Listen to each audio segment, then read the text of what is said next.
नमस्कार, आप सबों का बहुत-बहुत स्वागत है बिहार इन अमेरिका के इस नए एपिसोड में। आज हम चर्चा करेंगे बिहार के चुनाव की। पहला चरण तो संपन्न हो गया है, जो 6 तारीख को वोट पड़ा और दूसरा फ़ेज़ जो है वो 11 को होने वाला है।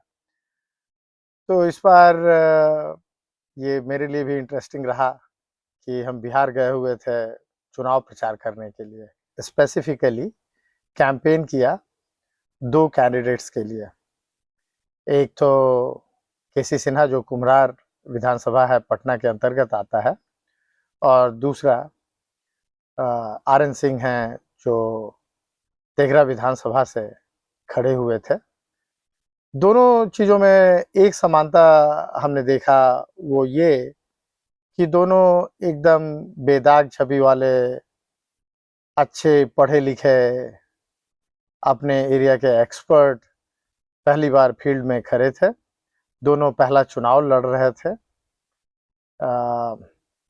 शायद आर.एन. सिंह जी ने पिछली बार किसी और पार्टी से ट्राई भी किया था, लेकिन केसी सिन्हा सर तो बिल्कुल पहली बार लड़ रहे थे चुनाव और पूरी तरह से इस पॉलिटिकल सिस्टम में वो कंफर्टेबल भी नहीं थे, but at the same time वो बहुत तेज़ी से इसको सीख भी रहे थे।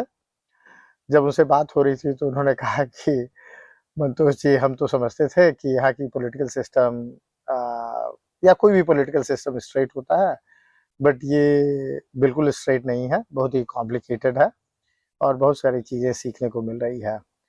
But at the top of it,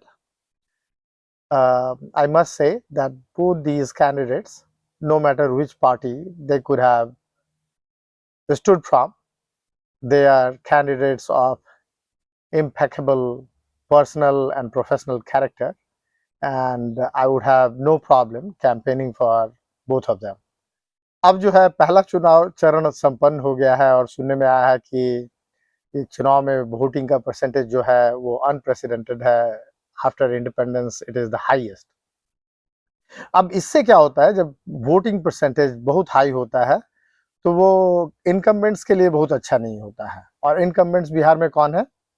Bihar में एनडीए, जो कि जेडीयू और भारतीय जनता पार्टी और उसके साथ तमाम छोटी-छोटी पार्टियां हैं।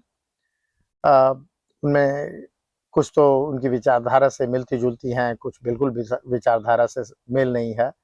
बट पॉलिटिक्स अपॉर्चुनिस्टिक होता है, तो सारे मिलके लड़ रहे हैं। दूसरे साइड में वैसा ही है, महागठबंधन है, but primarily it's an alliance between RJD and Congress. It's another opportunistic alliance which is banding together to fight election, and lots of infighting. और तीसरी तरफ जनसुराज है जो अकेला लगभग 243 में से 239 या 38 कॉन्स्टिट्यूंसी में लड़ रहा है। लड़ तो रहे थे पूरे 243 में, लेकिन कुछ कैंडिडेट्स लास्ट मिनट में उन्होंने विड्रॉ कर लिया पॉलिटिकल प्रेशर के तहत, और कुछ उनका अपना पर्सनल लालच भी रहा होगा। But anyhow, they are one of the one party which is a brand new party, and they are contesting in almost all the assembly constituencies. And from दो तो बड़ा सैंपल होता नहीं है, लेकिन दो को देखने से ऐसा लगा कि ये दोनों तो बहुत ही काबिल कैंडिडेट है उनके कंपैरिजन में अदर कैंडिडेट्स को देख के। और सबसे बड़ी बात है, ये दोनों भी किसी न किसी जाति से बिलोंग करते हैं। आर.एन. सिंह भूमिहार जाति के हैं और तीनों जो कैंडिडेट वहाँ हैं, चाहे वो सीपीआई के रहें, चाहे बीजेपी के और एनडीए के या जनसुराज के, तीनों भूमिहारी थे तेघरा कॉन्स्टिट्यूएंसी में। बट इनका जो ट्रैक रिकॉर्ड है इनके प्रोफेशनल करियर में या उसके बाद, इन्होंने अपनी पर्सनल कैपेसिटी में ये स्कूल चलाते हैं और हॉस्पिटल चलाते हैं। इनके बाल बच्चे बहुत ही ज़्यादा पढ़े लिखे हैं और मॉडर्न सोच वाले हैं। और वैसा ही केसी सिन्हा सर का भी है, उनके 3 बच्चे हैं, तीनों आईआईटीएन हैं। तो इनकी इनकी सोच डिफरेंट है, ये डेवलपमेंट ओरिएंटेड है। In spite of being from a caste, they were not promoting their caste as the only appeal to the masses. तो ये एक नया चेंज मुझे लगा और ये एक वेलकम चेंज है। अब जो दूसरा फेज हो रहा है, दूसरे फेज में, इस फेज में चूंकि परसेंटेज हाई हो गया है और एनडीए और राष्ट्रीय जनता दल आरजेडी वाला गठबंधन जो है, उन उसके बीच में उन लोगों को पता नहीं चल रहा है कि कौन जीत रहा है। Definitely Jan Suraaj is getting lots of attraction from the youth, women and other folks, but उनका एक बड़ा सा, एक तो यूथ का वोकल मेजॉरिटी है उनमें, but at the same time जैसा मुझको लगा कि एक साइलेंट मेजॉरिटी है जो उतना मुखर नहीं है, बट वोटों में दिखता है और वो चुनाव के बाद ही पता चलेगा, उसके नतीजों में बिल्कुल दिखने की संभावना है। अब चूंकि पहले चरण के चुनाव में पार्टियों को लग नहीं रहा है, एस्टैब्लिश पार्टियों को, कि उनकी जीत होगी या नहीं होगी, तो वो अब दूसरे चुनाव के चरण के लिए अपना जो मैक्सिमम पोलराइजेशन है, ध्रुवीकरण जो है, उसकी राजनीति कर रहे हैं। बीजेपी खूब जबरदस्त तरीके से हिंदू मुस्लिम डिवाइड को प्रोनाउंस करने में लगी हुई है और उसके सारे नेता ऐसा कर रहे हैं। जेडीयू जो जिन्होंने बाहुबलियों को चुनाव में लड़ाया है, उसके समर्थन में एकदम खुल के केंद्रीय मंत्री वगैरह आ रहे हैं, जो कि बहुत ही निंदनीय प्रक्रिया है। और मतलब कोई अब ये घालमेल नहीं रह गया, बिल्कुल they are out in open and promoting hate and polarisation agenda all around. और ये केवल एनडीए वाली पार्टियां नहीं कर रही हैं, ये आरजेडी और कांग्रेस, उनका तो इतिहास ही यही रहा है, वो तो बिल्कुल खत्म है इस सेंस में। और आरजेडी भी वही पोलराइजेशन कर रही है, मुस्लिमों को हिंदुओं से डरा रही है और बीजेपी हिंदुओं को डरा रही है मुस्लिमों से।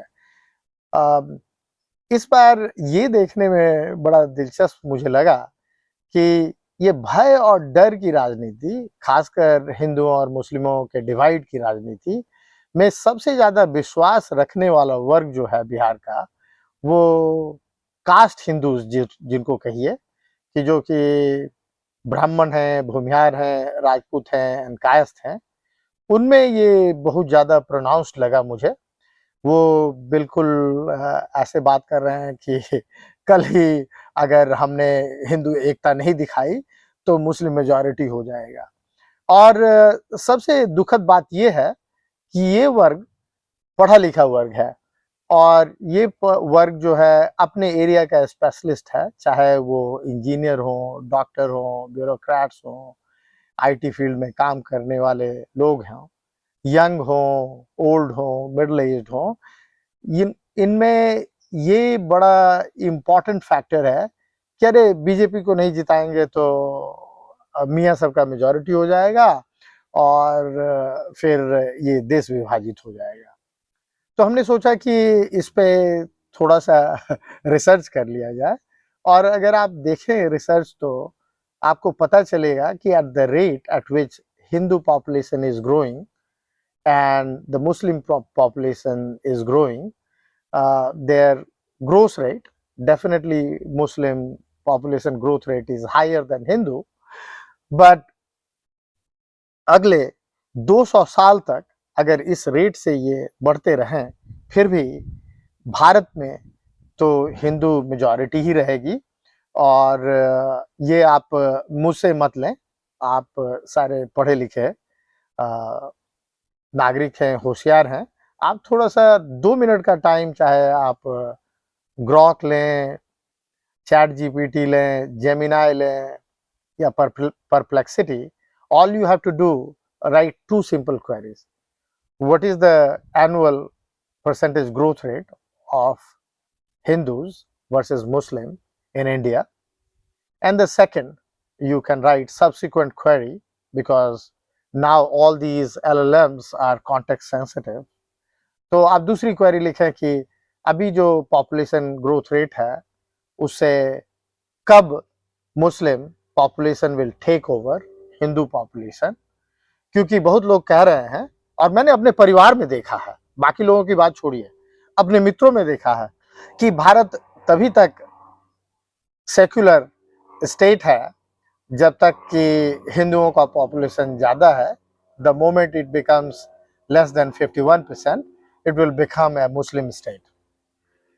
तो ये बिल्कुल ही अनफाउंडेड है. आप देखेंगे तो पता चलेगा कि अगले 100-200 साल तक ऐसा नहीं होने वाला है. और दूसरी चीज है कि जैसे जैसे विकास होता है, चाहे मुस्लिमों के उनकी शिक्षा बढ़ती है चाहे हिंदुओं की, तो एक टोटल फर्टिलिटी रेट है TFR वो घटता जाता है.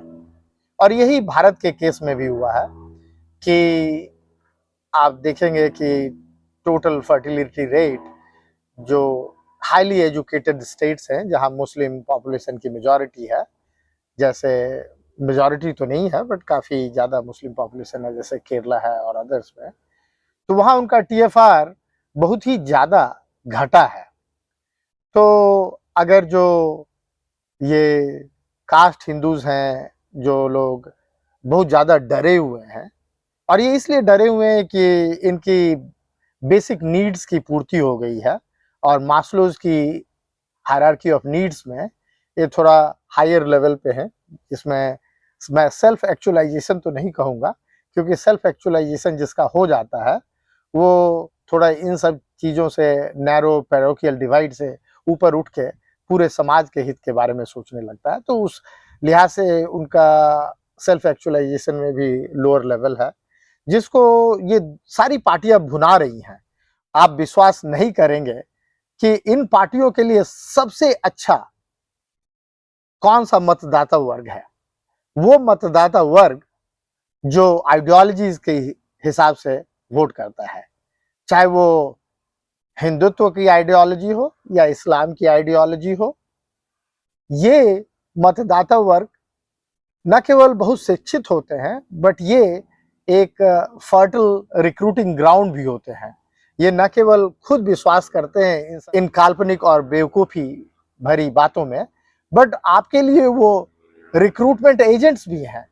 वो आपस में अपने बच्चों को सिखाते हैं, उनके दोस्तों को सिखाते हैं कि अरे अरे वोट मत दो इसको, अगर इस पार्टी को वोट दोगे तो ये चला आएगा और ये मुसलमानों का हित ऐसी है और फिर मुसलमानों की जनसंख्या अगले 10 साल में ही हिंदुओं से ज्यादा हो जाएगी और फिर हमारा देश ही नहीं रहेगा. ये बहुत ही बेवकूफ़ी भरी सोच है जिसको बहुत सारे लोग सब्सक्राइब करने लगे हैं. और ये बड़ी इंटरेस्टिंग बात है कि आप जब कुछ नॉन फॉरवर्ड ब्लॉक से बात करेंगे तो उनमें ऐसा कोई हिंदुत्व के लिए उन्माद नहीं है, न ही मुस्लिम के खिलाफ उन्माद है. वो थोड़ा ज्यादा रैशनल है.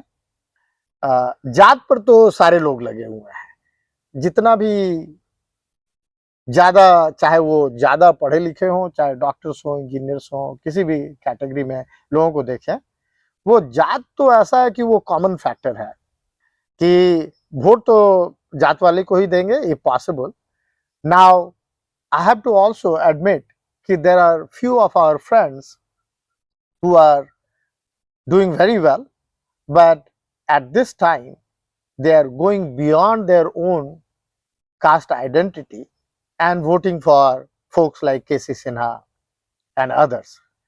So I hope, और वो जो है देख रहे हैं कि अगर ग्राउंड लेवल पे भ्रष्टाचार हो रहा है, शिक्षा का माहौल खासकर उच्च शिक्षा और सेकेंडरी एजुकेशन बिहार में तो बहुत ही खराब है, तो उसको सुधारने के लिए वो अपनी आइडियोलॉजी सस्पेंड करके इस बार वोट कर रहे हैं. तो ये एक नई अच्छी परंपरा है और इसी को आगे बढ़ाने की जरूरत है. इसलिए मैं कहूँगा कि ये अंतिम चरण, क्योंकि ये फ्रेंजी जो है अभी बिल्कुल उफान पे है, क्योंकि जो एस्टैब्लिश पार्टीज हैं उनको लग नहीं रहा है कि शायद उनकी सरकार बने या ना बने, तो वो उन्माद को बिल्कुल जितना उछाल सके उछालेंगे, क्योंकि the more polarised voters are, the better they have a chances to succeed. और इसमें जान लीजिए कि at the end of the day इसमें बुरा किसी का नहीं होगा, इसमें बुरा बिहार की जनता का होगा, जो कि they will be the biggest losers. और ये जो पॉलिटिशियंस हैं, जो कमीने पॉलिटिशियंस हैं, जो हमारी खाल नोच कर, उधेर कर, भ्रष्टाचारी और उन्माद को बढ़ावा देने वाले हैं, ये फिर अपने अपने जगह चले जाएंगे और फिर से वही करने लगेंगे जो इन्होंने किया है। बिहार को पीछे से फर्स्ट रखा है अपने हितों को आगे बढ़ाने के लिए, इसलिए ऊपर से लेके नीचे तबके तक ऊंची से नीची जातियां,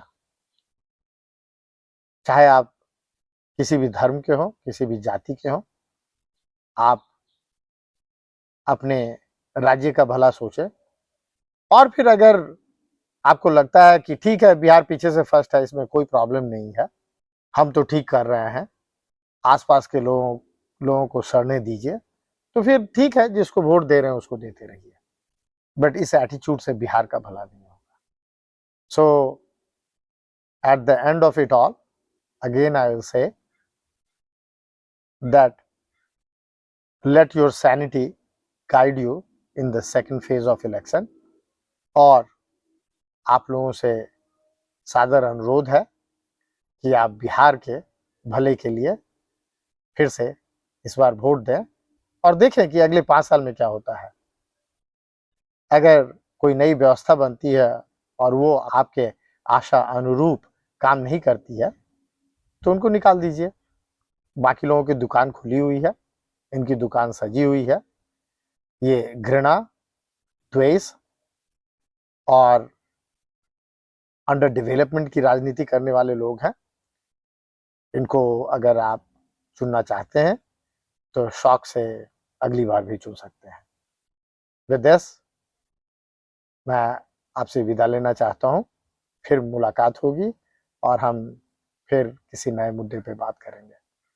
धन्यवाद।